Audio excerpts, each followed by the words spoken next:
নূহ আলাইহিস সালামের কাছে এক মা এক বাচ্চাকে কোলে নিয়ে আসছে। কাকে? বাচ্চাকে কোলে নিয়ে এসে নূহ আলাইহিস সালামকে বলে, ইয়া নবী আল্লাহ নূহ উদউ আল্লাহ আলা, আমার বাচ্চাটার জন্য একটু দোয়া করেন যাতে আল্লাহ তার হায়াত বাড়ায় দেয়। তো নূহ আলাইহিস সালাম বললেন, কাম উমরুহ, বয়স কত তোমার বাচ্চার? বলে সালাসু মিআ সানা, 300 বছর। কোলের বাচ্চার বয়স কত? অনেক হায়াত পেত তো। তো উনি বলতেছে, তুমি 300 বছর তোমার বাচ্চার হায়াত, মানে এখন বয়স, তুমি আরো হায়াতের দোয়া চাইতেছো। তুমি কি জানো আখিরি জামানায় এমন এক জাতি আসবে যারা 60 থেকে 70-এর মধ্যে সব মরে শেষ। 300 বছর তোমার ছেলের বয়স, তুমি লম্বা হায়াতের দোয়া করো, তুমি কি জানো শেষ জামানায় এরা 60-70-এর মধ্যে সব মরেই যাবে?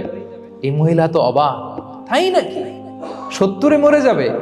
এই কথা শুনে মহিলা বলতেছে, আইয়াবনুন আল বুয়ুত, আচ্ছা নবী আল্লাহ নূহ 70 বয়সে যেহেতু মরে যাবে, তারা কি আর দুনিয়াতে ঘর বাড়ি বানাবে?